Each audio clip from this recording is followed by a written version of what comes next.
warahmatullahi wabarakatuh. Perkenalkan, nama saya Sri Wahyuni dari jurusan Ilmu Peternakan Fakultas Sains dan Teknologi Kampus UIN Alauddin Makassar. Nah, pada kesempatan kali ini saya akan menjelaskan sedikit tentang teknologi di bidang peternakan, dalam hal ini yaitu mesin penetas telur. Nah, video ini saya buat untuk memenuhi tugas MIT mata kuliah aplikasi di bidang peternakan. Untuk itu, selamat menyaksikan.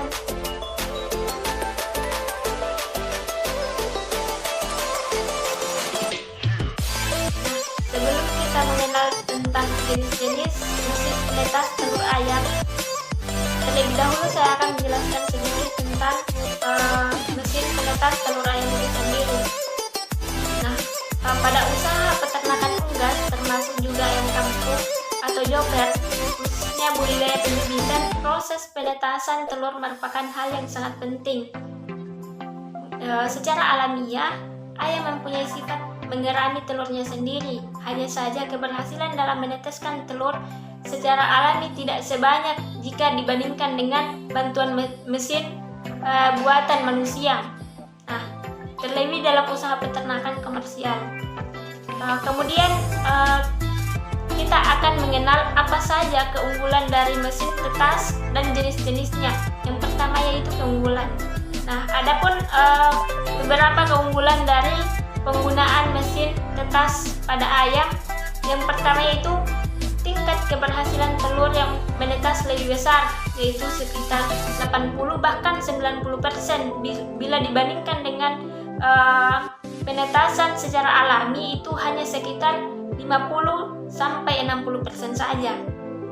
Kemudian yang kedua, daya hidup anak ayam atau itik hasil penetasan dengan mesin tetas lebih tinggi dibandingkan perubahan suhu dari dalam telur keluar telur itu sendiri yang terlalu ekstrim.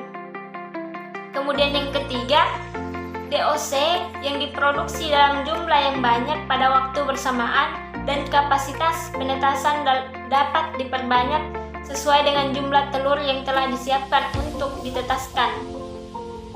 Kemudian yang keempat, periode pengeraman pada indukan akan hilang sehingga induk ayam akan lebih produktif dan mampu menghasilkan telur yang lebih banyak lagi selama masa hidupnya. Kemudian yang kelima, penetesan telur dapat dilakukan terus-menerus tanpa terganggu oleh perubahan cuaca karena telur ditempatkan di ruangan yang khusus.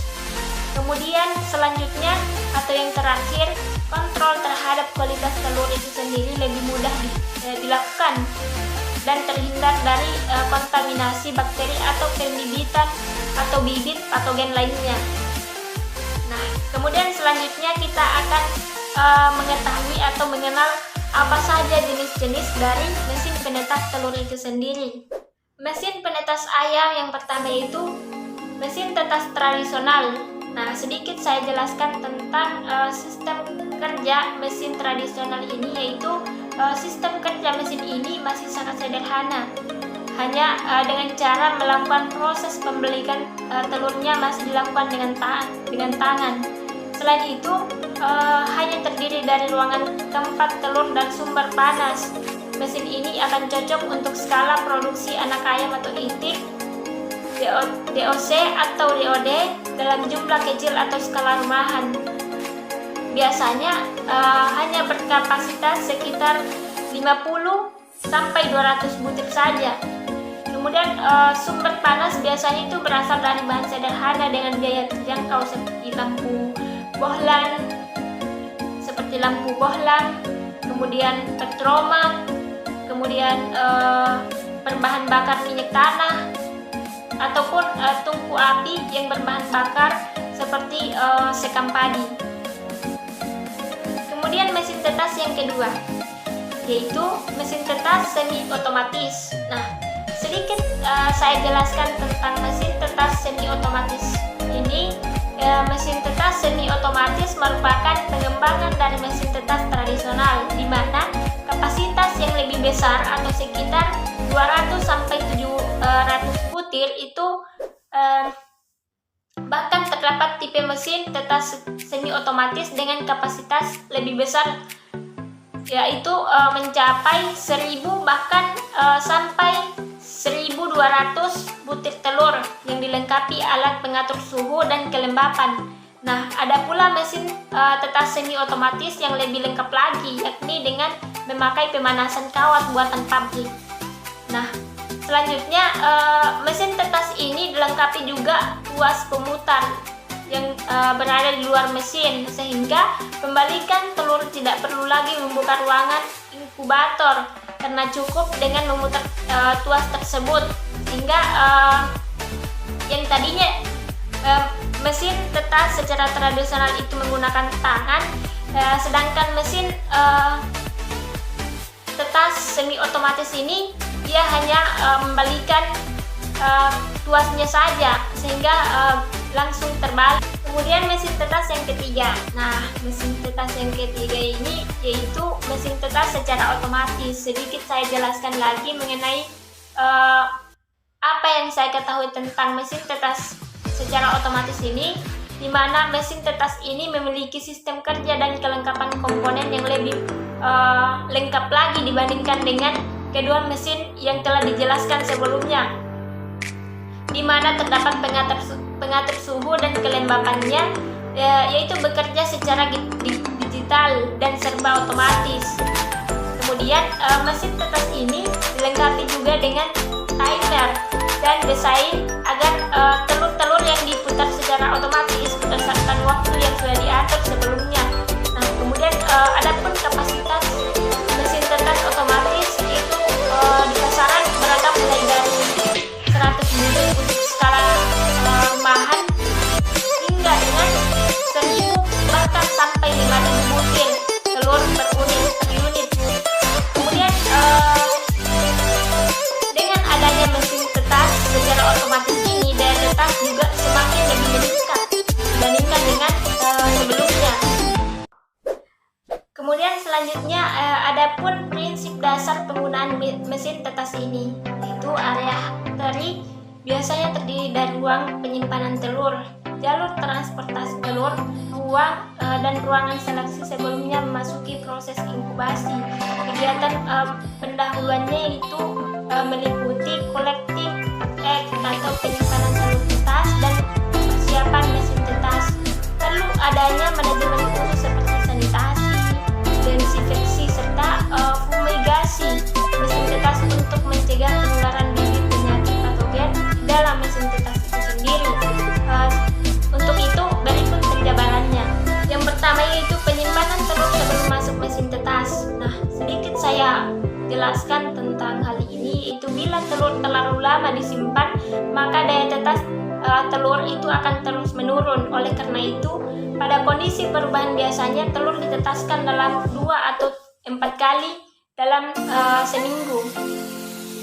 Kemudian dengan demikian, telur yang dimasukkan ke dalam mesin tetas adalah yang berumur 3 sampai 4 hari. Kemudian yang kedua yaitu suhu dan kelembapan ruang mesin tetas. Suhu dan kelembapan menentukan tingkat pertumbuhan embrio, di mana keberhasilan perkembangan organ-organ tubuh hingga tingkat daya tetas. Kelembapan juga ini berfungsi sebagai pengontrol cairan dalam telur itu sendiri, serta membantu untuk merapuhkan kerabang telur untuk mempermudah DOC memecahkan kerabangnya. Kemudian yang ketiga yaitu ventilasi atau sirkulasi udara dalam mesin tetas. Nah, pengaturan ventilasi udara di dalam mesin tetas ini sendiri dibuat sedemikian rupa untuk membantu proses pertukaran udara. Kemudian yang keempat yaitu kestabilan pemanas. Nah, kestabilan sumber pemanas yang dihasilkan mesin tetas itu harus menyerupai panas tubuh induk ayam. Kemudian sumber pemanas dapat berasal dari tenaga listrik, minyak tanah, gas, atau batu bara.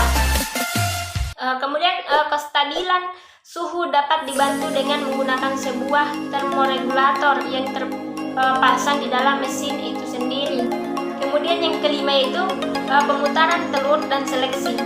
Nah, proses pemutaran ini bertujuan untuk meratakan suhu dan melawan gaya gravitasi, sehingga posisi embrio di dalam telur itu sendiri tetap baik dan mencegah terjadinya penempelan pada selaput gerabah.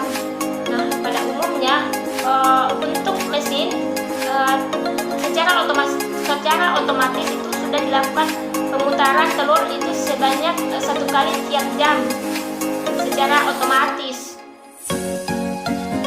Perlu kita perhatikan bahwa pada periode pertama atau minggu pertama, penyerapan merupakan masa kritis, di mana salah satu tanda dari pemutaran telur yang tidak benar yaitu kematian pada embrio. Meskipun ada embrio telur yang berkembang menjadi anak ayam, nah biasanya itu gagal dan meletakkan kerabang telur itu sendiri. Kemudian yang terakhir yaitu lama penyeraman telur tetas. Nah, masa penyeraman dari berbagai jenis unggas itu berbeda satu sama lain tergantung dari ukuran telur. Nah, semakin besar ukuran telur, maka semakin lama pula masa penyeramannya. Kali ini kita akan membahas bagaimana pengoperasian terhadap mesin tetas. Bisa kita lihat ini tampak dari depan dan dari samping. Pertama-tama kita nyalakan power. Nah, untuk power ini terpisah, jadi ini kita colokkan ke sungket lubang, lalu kita colokkan, maka mesin tetas akan menyala seperti ini. Nah, sudah menyala. Jika sudah menyala, kita kontrol dari pintu samping seperti ini, kita buka. Nah, sudah menyala, maka pemanas tersebut sudah menyala, kita tutup kembali. Untuk melihat di bagian dalam mesin tetas, Anda bisa mengontrol dan tekan tombol di sebelah samping kanan seperti ini, maka terlihat di bagian dalam telur. Nah, untuk fungsinya itu sendiri untuk mengontrol saja. Untuk cara settingnya memang dengan mudah seperti ini. Kita matikan terlebih dahulu, lalu kita menyalakan kembali. Nah, seperti ini, lalu kita tembal S untuk mencari settingnya. Tekan berbarengan dengan seperti ini. Biasanya kita pakai 38,3 untuk standarnya. Lalu F2 itu sedangnya tekan terus, jangan dilepas. Kita tekan terus, lalu kita biasanya 0,5 derajat Celcius. Kurang lebihnya saya ambil yang standar saja. Lalu kita ke timer penggeraknya. Nah, untuk timer penggeraknya biasanya saya gunakan 35S. Itu adalah selama perputaran telur membutuhkan waktu 35 detik. Itu merupakan simbol dari detik. Nah, untuk 03 ini merupakan 3 jam sekali. Itu detik. 0,1 menit. Lalu kita alihkan ke saja untuk kita memperlihatkan cara penggeraknya. Seperti inilah penggerak cara berputar telur tersebut. Dia akan membolak balik dari atas hingga bawah. Begitupun sebaliknya dari bawah hingga atas. Untuk penggeraknya ini memang secara halus, tidak terlalu kasar dan tidak terganggu, sehingga tidak mengganggu terhadap pertumbuhan embrionya itu sendiri. Bisa kita lihat pada proses penggerakannya. Itu kita setting dari detik. Jika untuk mulai kita setting, dialihkan saja ke jam, yaitu simbolnya H. Nah, setelah 3 jam maka dia akan berputar. Untuk menampang air, maka kita bisa isi air di sini, lalu kita masukkan kembali ke dalam sebelah kanan. sampai di bawah heater pemanas. Nah, bisa kita lihat dari samping seperti ini, kita bisa melihat, jadi kelembapan ini kelihatan.